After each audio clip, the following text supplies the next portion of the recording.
Page 342, this is the improvisation lesson at the bottom of the page. There's no title. It's the same process we've been going through, except this time we had to figure out what the chord is. They give us a menu of chords, or a list of chords up above, using Roman numerals. The 1, 5, 7, 4, and 2, we've done these before. The 1, 5, 7, and the 4 are all primary chords, and then the 2 chord, we've been playing around with that. First, I want to hear the melody. What is it? We're in the key of E major here, 4 sharps.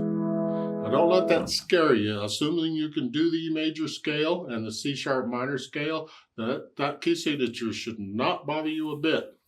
Key word there is should. Should not. Melody, pickup beat. 6/3/8 time here. 1, 2, 3.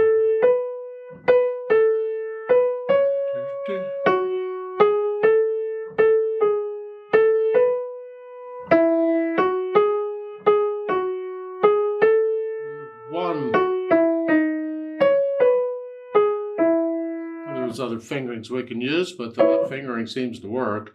And then it's like in measure 5, where you have the F sharp, you're coming up here, and as I play this, I slide out, so I can do here. So even with big fingers, you can do that, because it's all black keys, and then come out here for that, and you're fine. And if you want to use 5th finger in measure 8, this way you can reach the 2nd more easily. That's fine too, because 2 puts us in position for all the way almost to the end. Okay. 3 measures from the end. Here, they're both black keys. It's okay to be up here when you're up here. It says, and then you come down, out for that. Here.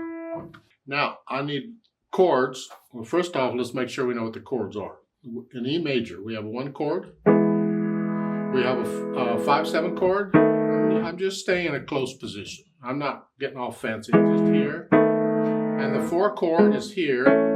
However you finger it, I don't care. And then the 2 chord is here. Oh, they want a 6 chord. I missed it before. Okay, they want a 6 chord. Well, in E, it's 1, 2, 3, 4, 5, 6. Or down here. That's a 6 chord. Could have gone down 3. 1, 2, 3. Same difference. Remember the magic number 9? That's the inverse of the chords. A 6 is the inverse of a 3. They add up, the 3 and 6 is 9. You can do that with any of the chords. 8 and 1 is inverse. An octave and a unison are inverse of each other. Yeah. Okay. Now, which chord goes where? Well, we don't know. A chord that uses these notes doesn't have to use all the notes, because that 2nd note, that 8th note, that could be a passing note between this and this. So let's just keep it simple. Let's see how many of these can we use a 1 chord on and get away with it. There could be other chords besides a 1 chord that would work. Let's just see how a 1 chord does. Here. That doesn't work. We need something else. Well, 4 has an A in it. 5/7 has an A in it. So which chord is it? Try them both out.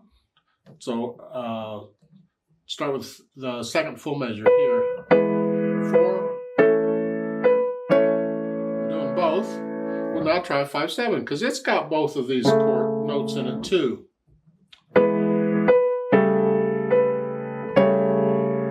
That doesn't fit. So I guess we're going to use the 4 chord for that one.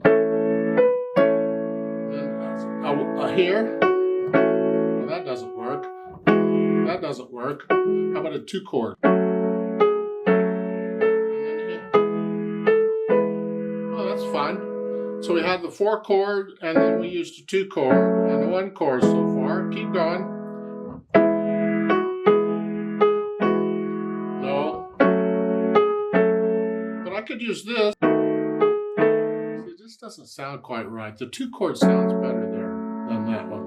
Or 6 chord. 6 chord. That doesn't have an F sharp in it, so it's got to be a 2 chord. So going back to measure 9, we're here. 2. And then the 1. And the 3rd to the last measure. Which chord has a D sharp in it? Now we have a 1. Nope. A 4. Nope. a 2, nope, a 5-7, bingo, we got a 5-7, so, and I want to end it with a 5-7-1 too, so, okay. So I went through that quickly. Let's see how this mess sounds if we get it halfway right.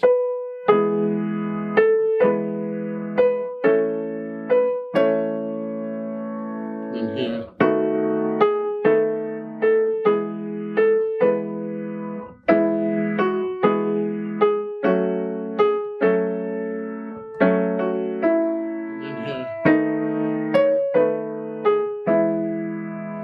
Now, we want to examine another possibility, and that is the tied note, the A between measure 12 and 13.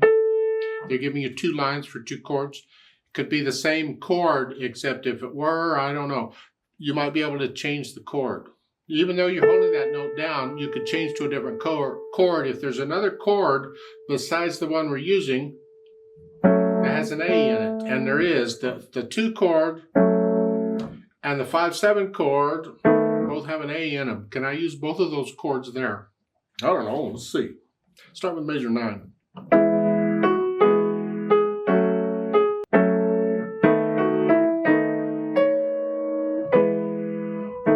See, that sort of works harmonically because I can go here, here. It's okay.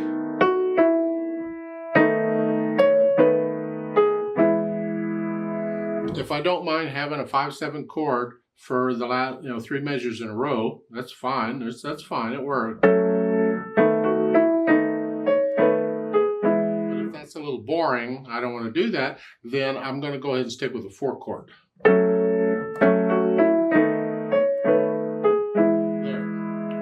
And I think that's what I'm going to do. I prefer that. I'll have 2 measures of 2 chord, and then 2 measures of 5-7 chord, and then a 1. Just keep in mind in some pieces where you have a held out note, the harmony might change while you're holding out the note. If you have multiple chords that use that note, you can change the harmony and give it a little more interest rather than just sticking with the same thing all the time. It's like in measure 4, the C sharp. Yeah. Yeah.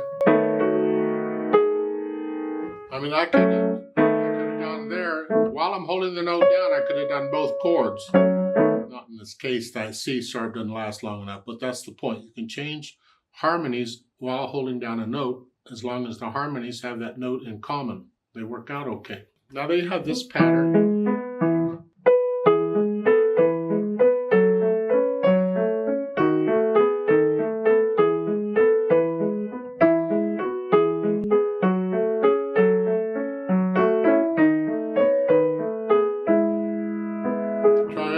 Is it here?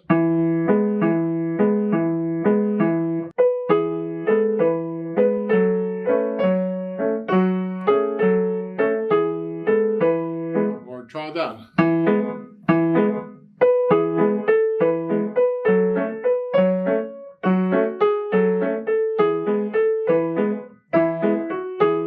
It changes the attitude or the flavor or the mood of the piece, depending on the accompaniment that you use. So find an accompaniment that fits the melody. This melody appears to be pretty smooth. So you're going to want an accompaniment that's fairly smooth also, which is this. That works. If you wanted to extend that out to the octave, you could do that. Because this is 3 notes, and that's 3 notes. It works.